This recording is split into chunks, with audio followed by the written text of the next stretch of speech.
People who keep pursuing the issue can find an answer. 30 years ago, there was at the dermatology meetings, there's one dermatologist who had a presentation that he gave called Hives Seek at Least Two Causes. So it's often not just one thing that's causing it. There may be more than one stimulus for the hives. And from the standpoint of leaky gut and various kinds of allergens, once you have that, you get all kinds of things coming through. Welcome to the Healthy Skin Show with Jennifer Fugo, where we're flipping everything you've been told about your chronic skin issues upside down and connecting you with alternative solutions your dermatologist never told you about. Welcome back to episode number 32 of the Healthy Skin Show. Today, we are going to talk all about that crazy itch that drives you nuts, not only all throughout the day, but also at night. First, I want to give a big thank you to our listeners because you guys are incredible. You inspire me to get up and do this kind of work every single day and keep this show running. To be honest with you, I wouldn't be able to do it if it weren't for you. And that's why I love when you guys are willing to share your love with other people and let them know how valuable this show really is. And that's why I want to give a shout out to Vanessa Ann 16 over on iTunes. She shared that she loves this podcast and that I listen to this podcast religiously. I love all the information Jennifer presents and all the amazing guests she has on the show. Keep up the excellent work. If you're like Vanessa and you'd love to share what you found really helpful and valuable about the podcast, remember, head on over to iTunes or your favorite podcasting platform, rate and leave a review sharing what you think someone would want to know about why they should tune in. I really deeply appreciate it. And I, again, couldn't do this without you. And that's why I love taking listeners' questions, because it's one of the goals of this show to make sure that you feel heard. It's so important to me because oftentimes when you go to the doctors, you do not feel like you are being listened to, let alone that they really, really are with you on this journey. And the truth is that I have been on this journey myself. And the reason that I started the Healthy Skin Show is to be on this journey with you as your co-pilot, helping you to find creative, inventive, maybe off the beaten pathways that you can rebuild healthier skin, because the straight up conventional way that you have been shown just isn't cutting it. And that's why I love answering listeners' questions. And we've got a great one today from Mary Ann. I've suffered from psoriasis since the age of 23. I'm now 57. And I can honestly say that each day is a battle. I have to really focus on trying not to let it get me down, because it does. It's very debilitating. I don't want to continue to use steroid treatments. I eat very, very well. My nutrition is my focus, but it doesn't actually impact on the psoriasis. Nothing does. Thank you so much for this question, Marianne. And the reason that I have specifically included it in today's episode is because I think that you're going to get a lot out of the conversation with my guest coming up. But first, I wanted to share a few points that came to my mind. Now, the one thing you mentioned that jumped out at me was that you seem to have itchiness that increases at night, or at least that's the way that you described it. And that's often a common experience. When I was struggling with my dyshidrotic eczema, not only would my hands get itchier at night, but I even found at times that I would wake up scratching myself, or that I had been scratching while I was sleeping and had gashed open my hands unknowingly. Of course, that was not fun.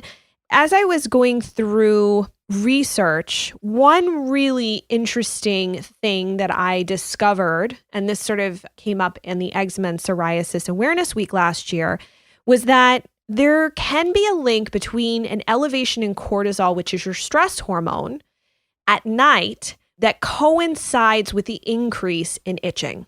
This is a big deal because cortisol is a part of our circadian rhythm. It's part of what helps our body know whether it should be awake, like waking up in the morning, as opposed to being tired at night and being ready to fall asleep. So it's not just melatonin, for example, that plays a role in this cycle of resting or being wide awake. And cortisol, for example, is a part of our fight or flight mechanism in the body. So when we feel stimulated, as if this imaginary tiger is chasing us down the street and we're literally running for our lives, we start to see an elevation in cortisol, because cortisol is what tells us you need to run. At night or in the middle of the night, that shouldn't happen. That is the worst time to see an elevation spike for cortisol. It's very disruptive to sleep, and it's disruptive to other patterns in the body. And we see that as a result of a dysfunctional hormonal communication pattern that happens between the hypothalamus, the pituitary, and the adrenal glands, and other parts of the endocrine system that ultimately puts us into that fight or flight mechanism all too often. That becomes our daily pattern that slowly burns out, essentially, this whole communication cycle or these feedback loops within the body that are important to help us manage stresses. And stresses could be little things like, you're just annoyed about the traffic headed to work. It could be the type of TV shows and news programs that you watch. It could be a really difficult relationship, financial stressors, your mother or parent or child is sick, any number of things that can go wrong can be considered stressors, no matter how big or small they are. And with time, this can be one unfortunate way that our body manifests this burden of stress, which is not fun. It's totally not fun. So a couple of things that you could do that might be helpful is you could try, if this is more like a histamine issue, you could try taking some sort of quercetin and nettle supplement that may be beneficial in bringing some of the itchiness down, taking it sometime around dinner time or in the evening. That way it's available for your system should you start to feel that sense of itchiness. There are great products out there, and I would recommend that if you are working with a doctor or a nutritionist or whomever, just to consult with them first if that would be a good option for you.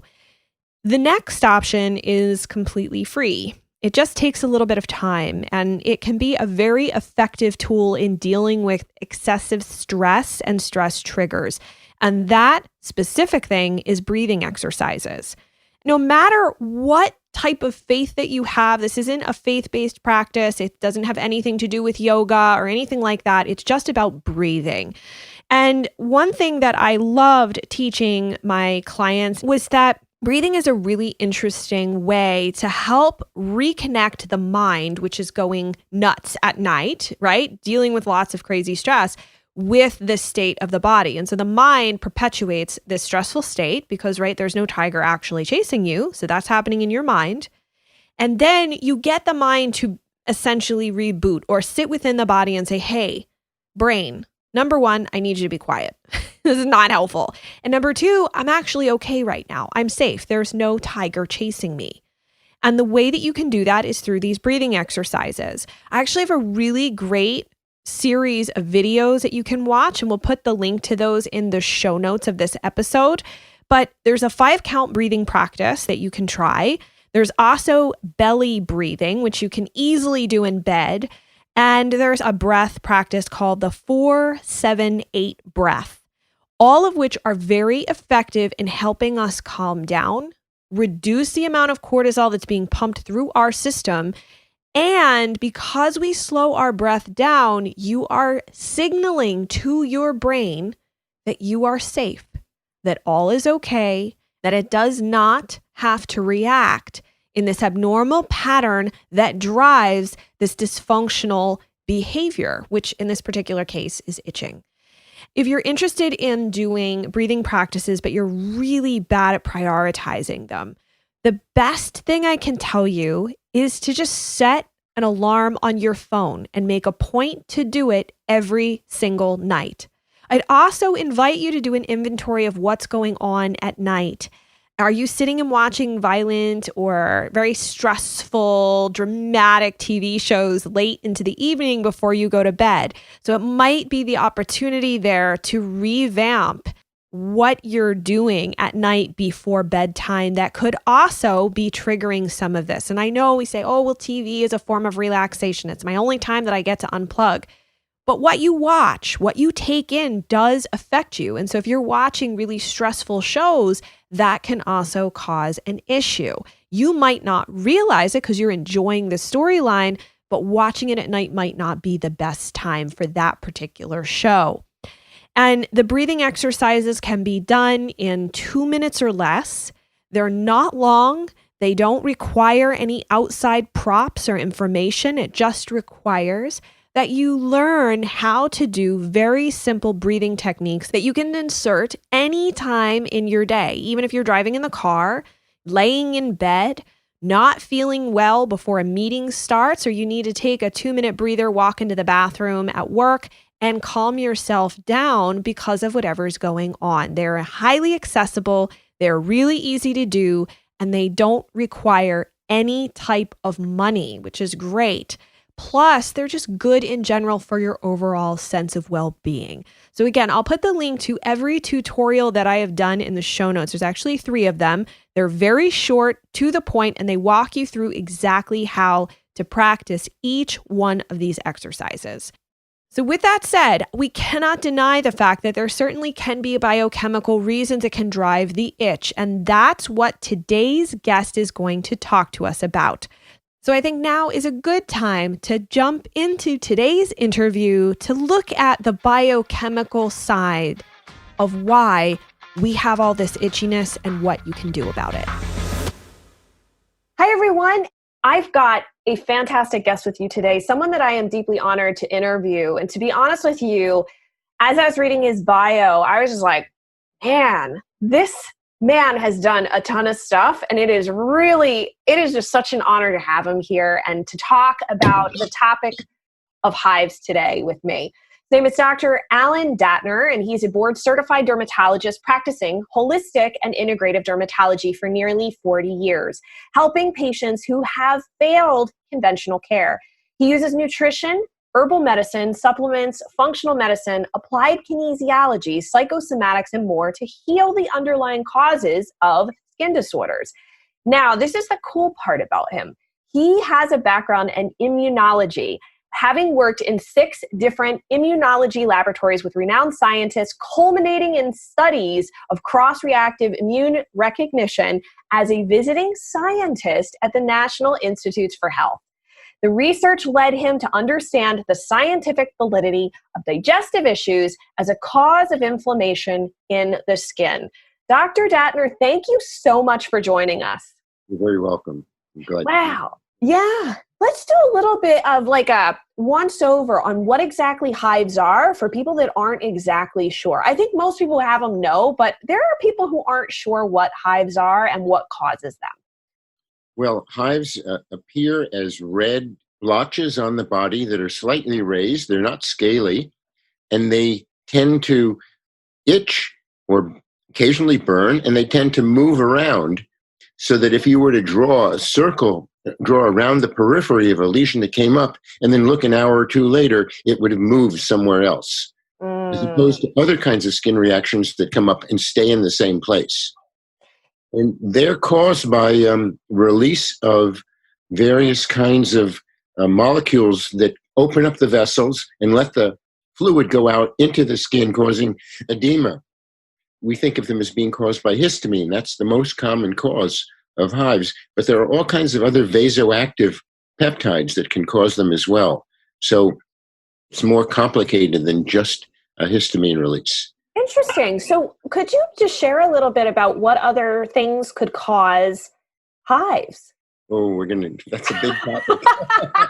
Okay, that's a big topic. So some hives are caused by an allergic reaction, and one that the allergists will claim as a true allergic reaction involving IgE, immunoglobulin E, the antibody that allergists test for to look for reactions to pollen and dust and that sort of thing. And some are caused by various kinds of molecules that set off a series of reactions that are not necessarily allergic. They may be something that trips off histamine release or something that trips off release of other vasoactive peptides. So there's a whole literature, a lot of it coming from Germany, on pseudoallergens causing hives. So Pseudoallergens? Pseudoallergens, because they're not getting IgE responses. So they call them pseudoallergens. And it's a very confusing literature because if you look at it really carefully, you can understand that there could be other things going on besides pseudoallergy. Now, certain drugs can cause hives, and that's certainly one of the questions you ask somebody who has hives. Various kinds of infections and parasites can set off hives, and there's some specific ones related to perhaps the kind of exposures a given individual has. For instance, there's a kind of parasite in fish in the Mediterranean that's known to cause hives. So, you might ask somebody if they've been traveling in the Mediterranean and eating fish. Wow. And then mycoplasma pneumonia can cause it, so you might want to check somebody for that. There's also, in the pseudoallergen category, are a lot of food additives, food dyes, things like smoked meats, alcohol. These are things that are probably not actually allergic, but setting off a set of reactions. And there are people who have pseudoallergen-free diets that you can look at. But when I look at some of the pseudoallergen-free diets, I realize some of those still could be allergies. The true allergists really think that the IgE is the main cause of allergy. So the immune system is much more complicated than that. My studies have been in lymphocytes, the white cells that cause delayed hypersensitivity reactions and kind of direct the immune system to do other things. But there are also immune complexes. There's IgG. There's IgA that protects the barriers of the mucous membranes. So any one of these can be involved. So the problem is that if you only look in one place, you only see what the police are doing. You don't necessarily know what the Coast Guard and the Army and the Air Force are doing. That's a good point. So that's something that people forget about when they're doing tests to study what kind of reaction they have. So what I found is it's best if you can do the test that really looks at something that's related pathologically to what the pathological process is in your body. So it does. So most people will go to the allergist, and if the allergist is willing, it's amazing how many times the allergists are not sometimes willing to actually look any deeper. Like, just take some Benadryl, you'll be fine. Maybe they'll do like a scratch test. And sometimes they might run an IgE panel on their blood. I assume that those are just looking at, as you were saying, like the police force, so to speak, and not looking at other things. So what do you recommend if someone presents to you with a pretty decent history of hives? They can't figure out what it is. They've taken out strawberries and all these other foods. They've tried to manipulate their diet and they're not getting anywhere. What would you recommend for their first few steps, is where to look and any type of lab testing that might be appropriate? So you mentioned the magic word there, and that was history. And one of the most valuable things that I have working with people, and I hope that that medicine gets to be able to shift again to get back to that, is that the history is the most important thing. So what I'm vitally interested in is what happened before, in the hours, days, or weeks preceding the outbreak, preceding an aggravation, preceding an improvement. Looking at that very carefully and going over and over it again is what brings me the information that I need most before I do any testing. Wow. So what listeners could take from this is they need to do some detective work at home and really think about what happened before and then what's going on around the reactions during, after. Exactly. And presenting that information to a willing physician will then allow that willing physician to ask questions to go deeper and deeper. Because usually, even my first questionnaire doesn't bring the answer. It's beginning to get hunches and suspicions and ask further questions to find out what it was. For instance, I had somebody yesterday on the phone who had some issues that I suspected had an allergic basis. And it was only a half an hour into the conversation before I found out that it all started right after they'd put a new wing on their house. Why was I interested? Because I suspected a formaldehyde sensitivity, and a new wing would have plywood and pressboard that would be degassing formaldehyde. Wow. So that's what I mean about persisting.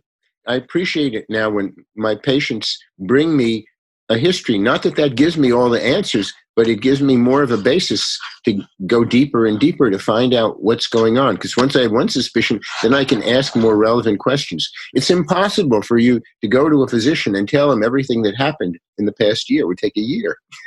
Right? That is true. That is true. I mean, even my intake is like an hour. Then it's a 90-minute call. And it's long. It's a long process to really understand a patient's or a client's history, for sure. And one thing that's interesting, I wanted to point out to everyone, you mentioned about that this patient of yours had this recent home renovation project. So what I'm taking from this, that somebody who maybe has only seen a very conventional doctor, is that you really shouldn't leave anything out. Like you shouldn't self-edit anything, like maybe getting new carpeting, repainting your house, anything that's a real shift in your environment or your history could be a clue. I like that terminology that you used, a shift in your environment. Yes, that's very important. I mean, you can't say everything that happened, but Sure.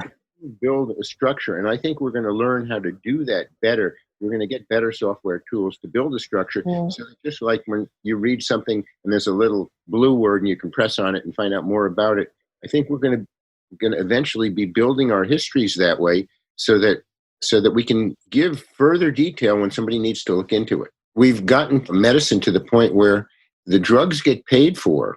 There's some nice drugs that help with the IgE response. I think they discount them down from 37 to 31,000 a year. My goodness. Yeah, so there is some kindness there in the industry, but these could be replaced in large part by allowing a knowledgeable physician to spend the time with a patient who takes the time to prepare their information. It's not like you come in and you say, oh, I don't remember that. An individual has to sit down with a calendar and they think about when this started. Gee, it started right after the holidays. Oh, yes. And then you begin to say, we had a few extra drinks. We went out. I don't normally eat walnut pie, but I had walnut pie. Even like maybe there was a traumatic incident, like your father-in-law suddenly died and it was very upsetting. All this kind of stuff. Or you lost your job, you were in a car accident, Exactly. any number of things. Stress is a known and listed cause of hives. And of course, there are also physical kinds of hives, from pressure, from cold. Those are all causes of hives. Sometimes with cold, there may be certain kinds of cryoglobulins in the blood. So one brings all that information together. A person with cold urticaria can be in serious trouble if they jump into cold water. Here's my question to you. I think it would be great, since we have a few minutes left in our conversation, to just talk about some natural anti-inflammatory, anti-histamine type herbs and supplements that might be able to help somebody, like, right now they're in the midst of it. They don't know what to do, but they want some relief. And maybe they're just getting fed up using Benadryl and some of these other drugs that are over the counter on the market. Do you have any suggestions of what someone could consider shifting to that might not be so, not toxic, but a lot of people get uncomfortable with using medications long-term when they don't know what to do. They're just uncomfortable, but. I will give you some, but with a caveat. Remember that, and this is because I don't want to tell somebody that this is going to be the answer and then have them go into anaphylactic shock and die. Good point. Possibility, because, a lot of the things that we use that are natural substances are herbs, and herbs are weeds, and weeds can be allergic, and it depends upon the family. I think that somebody who is going to use these things needs to go over it with their practitioner beforehand and make sure the thing that they're taking is not related to something that's going to put them in even worse trouble. True. That is an excellent point. I appreciate you for saying that. So with that caveat, these are things that I'm recommending somebody talks to their natural practitioner or their physician about, or they use them. Because the last thing I want to know is that I saved 100 people from hives and one person went into anaphylactic shock and died. And I don't want that to be out there. That would be terrible. I feel Exactly. So these are things that one should consider discussing. So one of them is stinging nettles. Now, interesting, nettle leaf, if you touch it, it causes histamine release and it will give you hives. But if you boil the nettles or you treat them in different ways, they have an anti-histamine effect. Sometimes combined with an enzyme called DAO, they can be very effective because you're blocking two different pathways of histamine release. Again, DAO often comes from animal sources. You've got to make sure that you don't have a problem with those sources, and you need to be sure that the urtica doesn't further aggravate you. If you were to use the fresh leaf, you would get a lot worse. Quercetin can be very helpful. It's part of the program that I use. And I think those are some of the biggest ones that I like. It depends upon the reaction. There are people who get food reactions who do well with a bicarbonate, but that's not necessarily for hives. Yeah, I've had some really good luck with stinging nettles and quercetin, but obviously it has to be appropriate for that client. And obviously digging deeper is a big piece to this. You can't because it's not just about stopping them or managing the reaction. There are certainly other things that are listed. Licorice helps you enhance your cortisone levels, and that can be helpful. Ginger can be helpful. Curcumin can be helpful. Enzymes like bromelain may be helpful. But these are all symptomatic natural treatments. For me, again, going back to the cause is really crucial, and getting worked up. Is this an infection? For me, also, I think that leaky gut allows allergens to get through that shouldn't, and fixing leaky gut, enhancing digestion. That's something that I've used to fix somebody who was on 2 antihistamines and still breaking out with hives. Oh my gosh. And going in and fixing the leaky gut and the organisms in the gut that were leading to that, helping the digestion in the liver. That all made a big difference for somebody. So you see, the use of the natural antihistamines is just a part of doing a proper natural workup. So anybody listening to this, would you say that there is hope that this doesn't necessarily have to be a forever situation, but by figuring out what those root cause triggers are, you have a much better chance of getting your body back to a more balanced homeostasis? Oh, exactly. But of course, if you're living in a house that's degassing all kinds of things that you're toxic to, it becomes a bigger prescription. If you're eating a diet that's challenging, if you're drinking alcohol and that's one of the stimuli, and that's what you need to do to have a business lunch to stay in work, that's a big challenge. And so for some people, it's not just an addiction, it's a work and lifestyle issue that has to be addressed. These are some of the bigger questions. People who keep pursuing the issue can find an answer. 30 years ago, there was at the dermatology meetings, there's one dermatologist who had a presentation that he gave called Hives Seek at Least 2 Causes. So it's often not just one thing that's causing it. There may be more than one stimulus for the hives. And from the standpoint of leaky gut and various kinds of allergens, once you have that, you get all kinds of things coming through. And and you've got to work your way back along the causal chain. If stress is a big part of it, you need to develop some techniques for calming yourself down. That's crucial, whether it be deep breathing or yoga or exercise. Those are all pieces to getting well. So if you're willing to follow a path and keep peeling off the layers of the onion that are leading to the problem that you're having, you're going to get improvement. Yeah. And I also wanted to kind of end on a positive note that you also have a really fantastic book that readers could check out called Radiant Skin from the Inside Out, the Holistic Dermatologist Guide to Healing Your Skin Naturally, which is available on Amazon. And I'll put that link in the show notes so it's really easy for everyone listening to get access to that. And you also have a fantastic website over at holisticdermatology.com. You've got a great free ebook, anybody that's dealing with acne, 10 steps to clear acne naturally. So they should definitely get in touch and check out what you're doing because you've got a wealth of information. For those of you watching this video, you can even see Dr. Dattner is in the midst of all the research, which is what I love about him. He's really in it. That's just such an amazing thing. And I feel so honored to have you with us. Thank you very much. It's been an honor for me to be on this show, and I hope that the information that I have out will help people understand more from a more scientific, solid standpoint before they go off on all the blogs. Because the more you understand the actual causes, the actual things that are going on, the better you're going to be able to make choices when something is suggested to you to do to help fix your problem. Absolutely.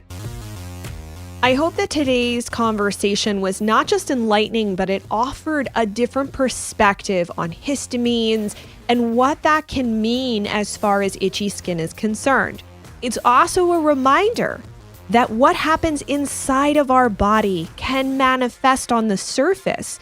And while it might make sense to you to address what's happening on the skin, it really underscores the importance of looking deeper and saying what could be going on inside or underneath the surface that is driving this type of reaction. As always, I will leave all of the links for today's podcast in the show notes, and I deeply appreciate you guys tuning in. Remember, if you haven't done so yet, go subscribe to the Healthy Skin Show and share it with a friend or two, and I look forward to seeing you in the next episode.